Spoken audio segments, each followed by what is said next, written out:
Hey guys, welcome back to Gate Forwards. My name's Paul and today we'll be taking a look at what's in my fire kit. Now, I'm a big fan of having fire on hand. As you may have seen in a previous video, I do have a lighter in my Urban EDC carry. And this is basically just a more robust version of creating fire. You'll see some things that you saw in that kit previously. I'll leave a link to that kit up here. And this is more for, more than lighting candles, more than touching up a thread or melting some connections together. This is more for if you're out camping or you're having a barbecue, you have a wood burner, either at home or in an Airbnb or a relative's house, something like that. This is you need to actually establish a full-on fire. It can obviously help with the normal things you'd EDC fire with, but this is more in the outdoorsy kind of realm. If you couldn't tell by the pouch, this might not be for you. You might, whilst these kits are fun and put together, you might never have a use for this, and so you might find something like carrying a Bic in another kit, or even something like a peanut lighter more appropriate. Let's dive on in and see what's in here. Now this is by, I believe, an Etsy company. I'll try and leave links in the description. This is a kit that I have effectively added onto. The kit itself was a gift from my wonderful girlfriend, and I do love the leather and just the wilderness look it has. So it has a toggle to keep things nice and tight, and then this style of pouch is basically just a circle of leather with holes and a lace limb through, and you can basically just entirely unfold it. So first of all, yes, we do have an actual lighter. This is a Bic Mini in peeking out there, a little bit of Barbie pink. And this is wrapped entirely in some waxed hemp wick. This is great as both a fire starter, as once you light it, it will stay lit for a little while and help you light other things, kindling and whatnot. But it's also great as a flame extender, as you can effectively just unravel this as far as you need, light it with a lighter, and this can help you get in where you might not be able to safely do so with a lighter, and it also extends the life of the lighter as you're only lighting this, you're not keeping the flame up to light or your main fuel source. And whilst all the bushcrafty stuff is fun, it's just the easiest way to start a fire. Next up we do have something a little bit more bushcraft traditional. This is, I believe, an elk horn handled ferro rod. I've used this a few times playing around. Comes with just a little striker. Of course, if you have a knife with a 90-degree back or a saw on a multi-tool or a Sasami knife, something like that, it would work just fine. Let's hope I don't set the table on fire. But there you go. One ferro rod. Obviously, in terms of longevity, this is going to be a main thing, or if you just want to have fun and play around, you've got some time, you're not reliant on the fire maybe, or you are just comfortable in having some fun knowing you've got a backup. So one ferro rod and striker. Next up, this is covered in all kinds of wax from the lighter, but this was originally a peanut lighter. Actually a decent sized one, especially compared to the one I use nowadays, by True Utility. And effectively what I did, because I never actually used it for that purpose, I just pulled the lighter insert out, and this does have an O-ring. I just used this as a waterproof capsule. And in here we have a fistful of cut down strike anywhere matches. So they are strike anywhere, you don't need a special surface like with a safety match. And for those of you like maybe unaware, or you just want an idea of what you can do, I've actually found that a multi-tool file, particularly in this style with the compact, works very well, and just holding this actually feels like striking on a box of matches anyway. Matches have some advantages. Obviously, depending on what the temperature is, the lighter might end up not working very well. You might end up out of fuel. There might be some comments down below suggesting that I put a cable tie around here. I don't like that mod, just like I don't like removing this little rail. I don't get why people do that. perfectly easy to strike it, and that just makes it feel a little smoother in my opinion. But I've never had any issues with fuel leakage. How I carry my Bics, I don't foresee any issue with it. I would just rather not add a cumbersome little thing around the lighter. But say you're out of fuel, your lighter's wet or too cold.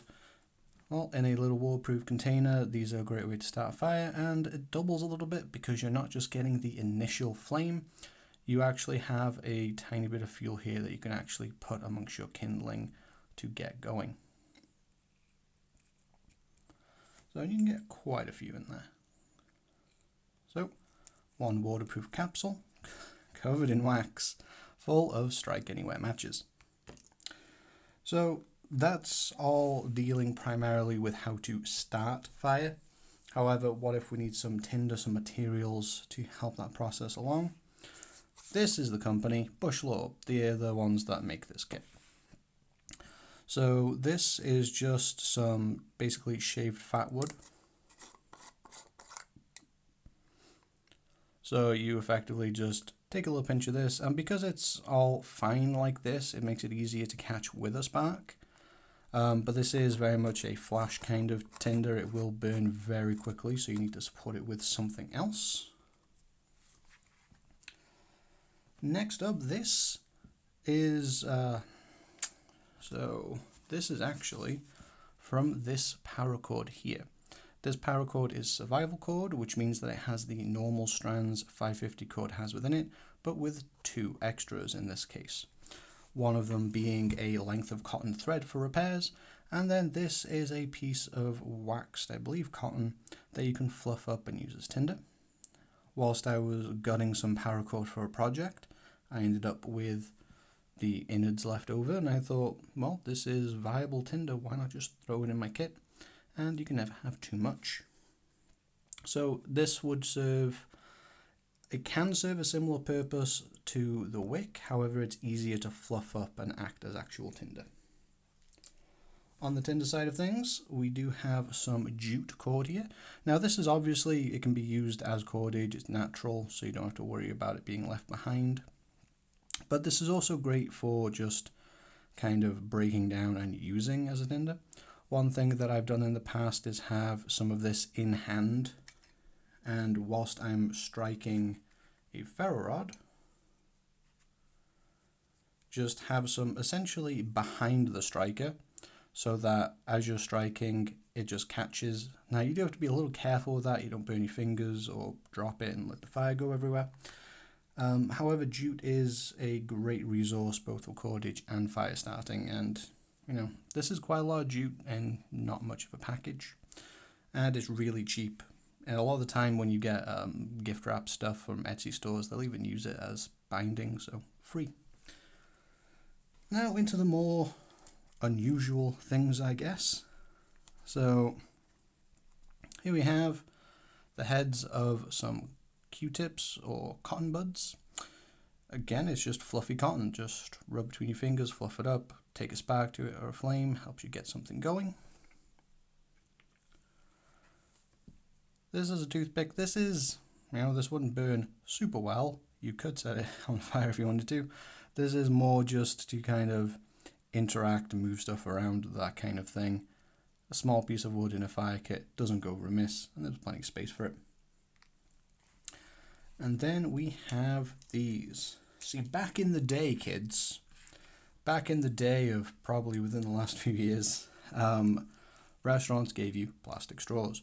And when you had plastic straws, you could do a simple hack where you clamp it with a pair of pliers, take a lighter to it, and then you effectively create these little custom sealed sleeves. So I have several of these here. These are completely watertight. So, and I've just written on them Sharpie what they are. So in here we have 3 full-size any strike matches. So this is in the kit. It's a little bit of redundancy, but it's so small, why not? But you can see if you can get your hands on some plastic straws, or if you just buy some, then it's quite easy to make these little containers, and you can throw these in any kind of kit. You can even use these for condiments if you want, just to make your own little like picnic kits, work lunches. So there we have just a little bit more jute twine to act as a tinder. This is cotton bud, so this is I think 3 cotton Q-tips worth of cotton mixed with Vaseline. If you've never tried it before, cotton balls and Vaseline goes up and it stays lit for a very long time. It's very effective.